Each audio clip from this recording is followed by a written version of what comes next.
Dead America, Lowcountry, Part 6.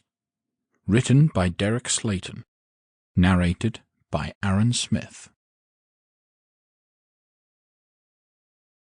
Chapter 1. Day 0 plus 4. The sun peeked through the blinds, shining right onto Dante's face as he laid on the couch.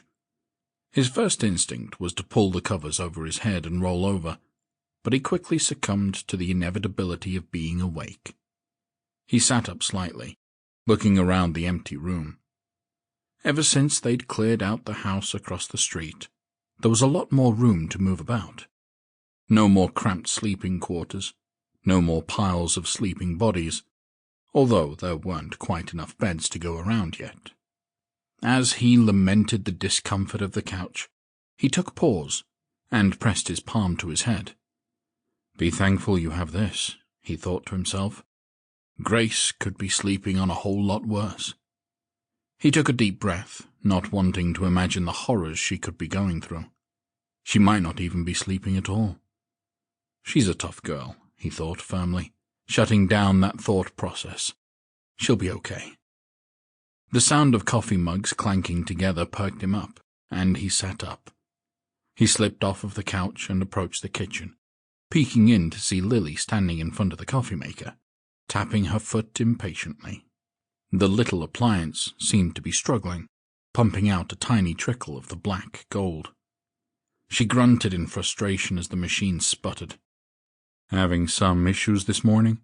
Dante asked, and she squeaked, leaping off of the ground as she whipped around to face him. She put a hand over her heart. "Jesus, tap-dancing Christ, Dante," she breathed. He cracked a smile, and she returned it, lowering her hand and shaking her head. "Sorry, I didn't mean to startle you there," he said, chuckling. Her smile widened, and she waved him off. "It's okay," she said, and then turned back to the coffee maker, smacking the side of it before unplugging the cord. "On the plus side, I don't need this to wake up now." Ace wandered into the kitchen in just his boxers, rubbing his eyes with his fists and yawning. "Well, some of us do, Lil," he groaned, scrubbing his hands down his face. "Especially when they are woken up at the ass crack of dawn by a couple of knuckleheads in the kitchen." Said knucklehead shared an apologetic glance. "Sorry, cuz," Lily said. "Maybe they have some across the street," Dante suggested.